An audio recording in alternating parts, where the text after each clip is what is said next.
Os humilhados serão exaltados e estamos aí, fechando a semana 2 com mais uma vitória dos Chargers, 2-0 na temporada. E o que falar de Baker Mayfield, mais uma vez sendo herói. Alô Cleveland, tudo bem com vocês? Como é que tá? Fala aí, meu amigo ligado no Toque Passa, chegando aqui para falar de NFL nesta terça-feira, a primeira parte do nosso encontro. Teremos live ainda nesta terça, mas vamos comentar o que rolou no Monday Night Football, rodada dupla, duas partidas, vitória dos Buccaneers, vitória dos Chargers. E vamos falar também de algumas notícias que estão rolando, tem bastante gente se machucando aqui, coisa pra gente conversar. Quero a sua participação aqui com a sua curtida, muito importante, o seu hype, né? O seu comentário aqui embaixo, palpites, opiniões, sempre muito bem-vindas. E que você se inscreva no canal, compartilhe o Toque Passa pra gente continuar crescendo. Se puder colaborar um pouco mais, faça parte do Clube Amigo Ligado. Tem vantagem, tem grupo no Telegram que é muito bom, a gente passa o tempo inteiro lá conversando. Tem o Amigo Ligado Plus. Ontem rolou o bate-papo aqui, muito legal, 1 hora de videochamada que a gente faz semanalmente com quem faz parte desse grupo. Dá uma conferida aqui, você apoia para que a gente mantenha esse trabalho vivo. Vamos nessa, roda a vinheta. Vamos lá então começar aqui. Eu falei que ia ser provisório definitivo, né? É mais ou menos assim que tá rolando.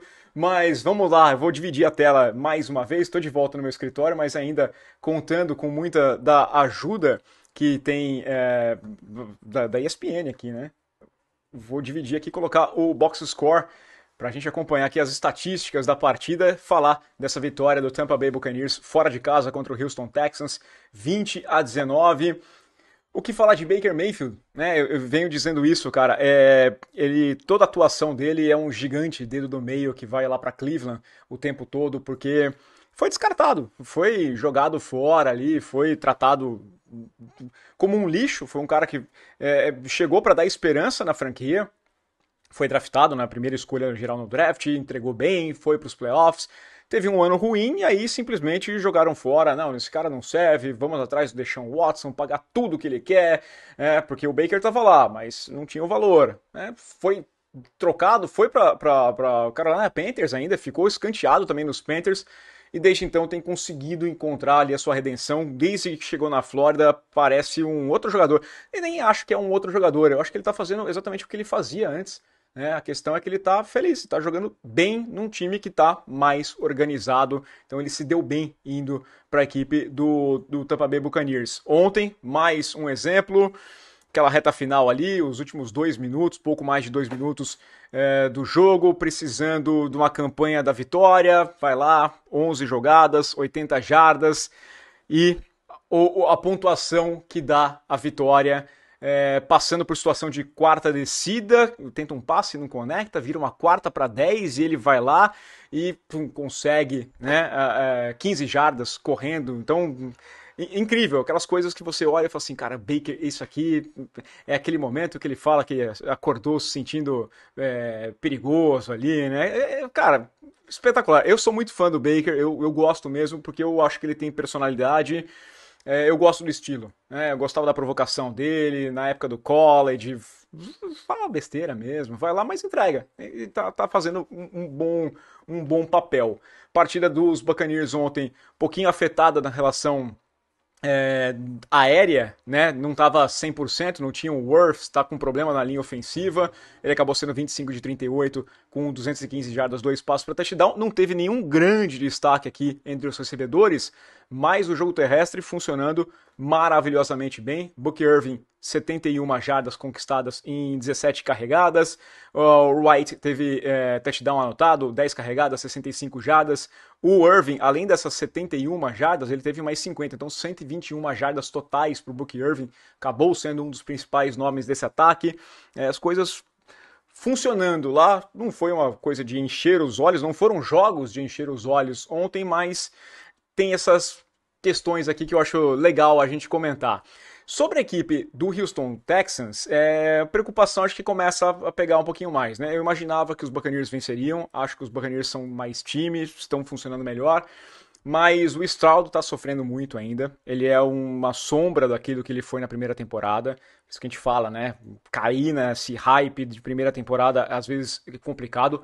É bom jogador, a gente vê que tem qualidade, que tem talento ali, que tem capacidade de fazer alguma coisa, mas o entorno precisa ajudar também, e o entorno envolve a cabeça dele, né? O estudo dele e treinador, não só a linha ofensiva muito ruim de novo, 3 sacks sofridos, 13 de 24 nos passes, 207 jardas, teve um passe para touchdown, mas não é nem sombra daquilo que já foi um dia.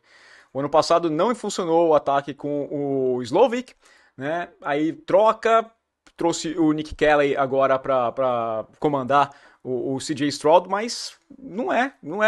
O plano de jogo é ruim, as chamadas são ruins, não tem uma coerência entre a corrida e o passe, né? Você não percebe um fluxo, né, nesse ataque. Esse ataque não tem identidade, né? E o CJ Stroud está sofrendo com isso. Ano passado a gente falava, mas perdia o Nico Collins, perdia não sei quem, perdia um monte de gente, mas, né, não é só esse o caso. Aliás, vou destacar aqui mais um dedo no meio para Cleveland, né? O Nick Chubb conseguindo touchdown ontem aqui, 12 carregadas, 43 jardas. Teve um momento que o Chubb estava bem ali na partida, teve 2 mais recepções e 29 jardas. Bons nomes saindo lá de Cleveland, né? Mas esse é um problema. Eu acho que o time de Houston ele não tem identidade. Você não sente o que é esse ataque?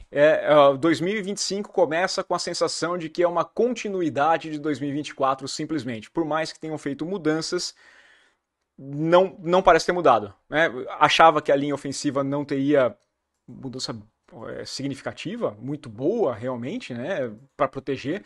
Todas as movimentações que eles fizeram não me pareciam suficientes para alguma coisa melhor, e tá aí entregando, né? Entregando muito pouco, esperava muito pouco, e é exatamente o que eu estou recebendo da equipe dos Texans. Então, uma preocupaçãozinha aqui com a equipe dos Texans. Tampa Bay Buccaneers, bem, parabéns pro Baker Mayfield. Vou lá falar dos Chargers, né? Mas aí o Herbert, outro quarterback que tem muitos fãs, muitas pessoas que acreditam que ele é um quarterback top 5, 10, sei lá, né? Que criticam bastante quando a gente coloca o Herbert em qualquer momento bom, mas boa partida do Justin Herbert ontem novamente, 19 de 27, segunda vitória da equipe dos Chargers, 242 jardas, 2 passos para touchdown, um jogo bem seguro. Destacar aqui o Quentin Johnston, ele descobriu que tem mãos, foi sensacional, a gente viu, né, eu e o Ivo lá no treino, no CT do Corinthians, né, o Joaquim Grava, e foi espetacular, né? Porque ele aprendeu que dava para receber. A gente viu aquele treino ali dele recebendo passes. Funcionou. Tá recebendo belíssimo passe, passe de 60 jardas, um passe muito bem conectado, uma recepção muito bem feita, a rota perfeita, jogada sensacional do touchdown. Se você não viu, procure ver, porque foi espetacular mesmo. E um time funcionando muito bem. A equipe dos Chargers, bem dos dois lados da bola. Defensivamente, muito bem. Coloquei em destaque aqui o Henley, que é um cara que a gente ficou fã, eu e o Ivo ficamos fãs na passagem de São Paulo, porque ele parece ser um cara espetacular aqui mesmo. Tinha sido colocado na lista de possivelmente não jogaria, né? Ele era questionável para jogar, e foi muito bem na partida aqui. Teve interceptação em cima do Geno Smith. Geno Smith fez uma partida horrorosa, horrenda, assim, de sangrar os olhos. O Geno Smith digno dos tempos de Jets, né? 24 de 43, 180 jardas, 3 interceptações. Né? Primeiro passe que ele tenta é uma interceptação. Mal demais, um jogo muito ruim. Um jogo em que eu achei que o Brock Bowers também não estava muito bem, né? Parece que tem um problema no joelho, foi falado ali, mas não parecia o cara de sempre, não estava legal no jogo como um todo, e aí às vezes é melhor não jogar do que jogar desse jeito, mas em geral, né? Geral foi muito ruim mesmo a equipe dos Raiders, uma partida completamente oposta do que tinha feito contra a equipe do New England Patriots. Jogaram bem na semana de abertura, muito bem, aliás, né? Venceram aquele jogo, saindo atrás e buscando e dominando em certo momento, mas jogando em casa, nossa, foi assim, muito, muito, muito feio mesmo, né? Aquele lembrou o velho Raiders. Então tem que dar um passo aqui, Pete Carroll tem que ser cobrado também, mas no geral foi um time ruim, enquanto isso os Chargers muito bem. Se os Chargers estão campeões do mundo, já pode contar que eles são os melhores que tem? Não, calma, né? Não é assim que funciona. Só que, ó, eu quero trazer isso aqui, ó. Ó o calendário dos caras. Venceram Kansas City jogando em São Paulo. Venceram Las Vegas agora jogando em Las Vegas. Tem esse jogo contra Denver, jogando em casa, né? No final de semana. E aí fica aquele ponto, porque você pode chegar nessa altura do campeonato, já na semana 3, não só liderando a divisão, como está nesse momento, mas tendo vencido 3 duelos dentro da divisão, varrendo a divisão, tendo um tie-break já aqui e já abrindo duas vitórias de vantagem para os adversários. Então, tudo fica muito bom se esse começo. Né? Eu sei que o Harbaugh deve ter estudado muito bem, já pensando nesse calendário. Pô, 3 jogos divisionais de cara, a gente precisa começar com tudo e pode fazer diferença lá na frente. Então a equipe dos Chargers começa com 2 vitórias muito importantes e tem um jogo muito importante agora contra a Denver no final de semana. Vale a pena ficar de olho, tá? Mas é interessante esse começo dos Chargers como um todo. Tendo ajuda. Tá vendo como o Herbert consegue entregar? Tendo uma ajuda ali, tendo quem receba. Se o Johnston descobrindo que tem mão, tem o McConkey, as coisas funcionam melhores, tá? Destacar aqui negativamente só, deixa eu voltar aqui para não esquecer, depois da noite a gente fala mais, mas, pô, você tá falando de 2 times que usaram escolhas de primeira rodada para pegar running back, né? E aí tem aqui 81 jardas, né? O Marion Hampton com 8 carregadas, 24 jardas, 8 carregadas para o Najee Harris com 28 jardas, e o Ashton Jeanty, 11 carregadas, 43 jardas, 68 jardas do outro lado. Quer dizer, cara, não chega ao ataque fraco aéreo, né? A soma dos 2 ataques terrestres não chega ao pior ataque aéreo do time dos Raiders. Então, né? Sei lá, tem problema na linha? Faz outra escolha, né? Mas ou usa de outra forma. Eu não gostei aqui. Eu achei um jogo muito abaixo mesmo. Tenho uma expectativa maior pro Omarion Hampton, assim como tenho pro Jeanty. Coloquei ele como possível jogador ofensivo, calouro ofensivo do ano. Notícias relacionadas a esse jogo. Primeiro, Khalil Mack, né, saiu de campo com uma lesão e preocupa, né, porque ele foi dar um tackle no True Tucker e caiu numa posição estranha, né, trombou ali no jogador, no Troy Dye. Preocupa, tá? Pelo jeito, porque era no finalzinho do quarto, ele sai, ele volta pro segundo quarto, ele já tá usando meio que uma tipóia ali. Não é legal. Não é legal não, tá? Então, eu não sei o quanto tempo que nós podemos ficar sem o Khalil Mack, que é triste, é um baita jogador, e isso afeta também o pass rush da equipe dos Chargers. Ele faz toda a diferença. Não precisava ontem, não teve problema, perder ele no primeiro quarto, mas pro futuro, assim, eu acho que é interessante a gente ficar de olho. E vou colocar essa cena aqui, ó. Não posso colocar imagens, senão a ESPN me derruba. Mas, cara, a gente precisa conversar sobre essa história do Tom Brady mais uma vez, né? Porque ele estava lá na cabine e nessa cena específica, se você for lá no site americano, você consegue ver, não sei se no Brasil tem, mas o Tom Brady, quando ele percebe que está sendo filmado, ele meio que começa a dar uma baixada assim.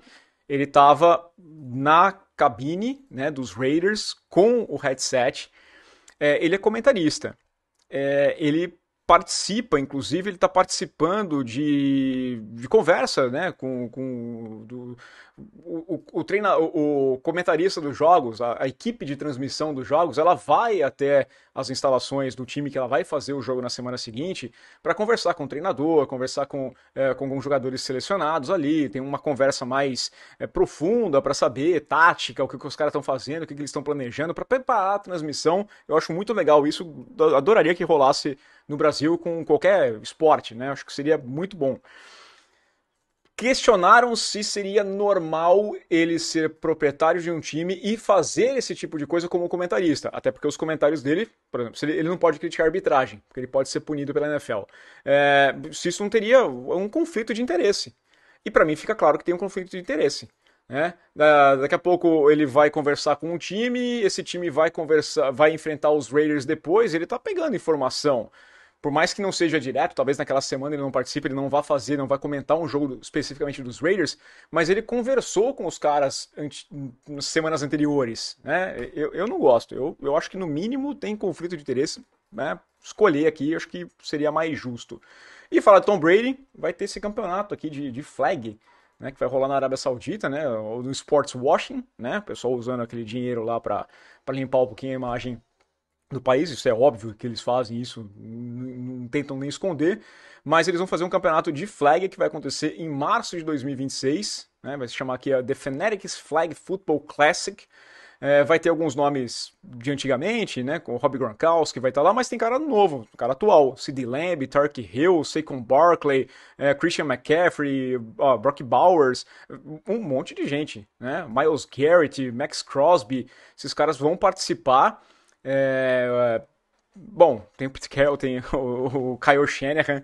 É muita grana, né? Os caras estão gastando uma boa grana. Não sei como é que vai ser o torneio, se vai ser relevante ou não, se vai ser. Eu quero ver. Eu quero ver como é que esses caras vão jogar flag football, né? Porque a gente, conforme você vai entendendo mais do flag, você vai vendo que é bem diferente também, tá? É outro esporte. Mas o Gronkowski falou até que se tiver achar que dá, ele vai tentar a Olimpíada, tá? Bom, vamos lá, para outras notícias para a gente encerrar. Começar colocando aqui, falei um pouquinho na live ontem, Jayden Daniels tem uma lesão no joelho, é dúvida para a partida deste domingo contra os Raiders, tá? Então o Dan Quinn confirmou na segunda-feira que tem essa dúvida com relação ao Daniels, que é uma boa notícia para os Raiders, porque, né, o Jayden Daniels contra essa defesa, pelo que jogaram nessa última partida, os Raiders, nossa, ia passar o carro, tá? Ia passar o carro mesmo, mas tem essa preocupação agora sobre o que vem pela frente. E os Vikings, com o DJ McCarthy, deve perder entre 2 a 4 semanas. Também confirmação do treinador, o Carson Wentz vai jogar no domingo contra o Cincinnati Bengals, né? Que deve ter o Browning. Então vai ser o Carson Wentz contra o Jake Browning, esse jogo. Tinha uma expectativa para essa partida aqui, já não é um grande jogo para se assistir, né? Já talvez seja um show de horrores aqui que a gente veja, mas J.J. McCarthy fez um jogo complicado no domingo à noite contra os Falcons, teve esse problema no joelho, no joelho não, aliás, tornozelo, tá? Torção no tornozelo alto, né? O que eles falam, o high ankle spray. 2 a 4 semanas fora. De certa forma, é bom. A gente sentiu o jogo muito acelerado pro J.J. McCarthy nessas primeiras semanas. E talvez esse tempinho extra, né, ele consiga sentar, estudar um pouco mais, entender, conversar mais ali com o Kevin O'Connell e voltar melhor. Assim como nós voltaremos, melhores também, tá? Espero. Teremos live hoje, deixa eu só voltar aqui para a tela. Deixa eu voltar aqui então. Teremos a nossa live hoje, 7 da noite no horário de Brasília, conversar um pouco mais. Falei com o pessoal em live ontem também, explicando algumas coisas, conversando, trocando uma ideia. Mas hoje é aquela tradicional, fechando a rodada. Conto com a sua presença, então se inscreva no canal e clica no sininho para ser notificado. Deixa o like, o hype, se inscreva, valeu, aquele abraço.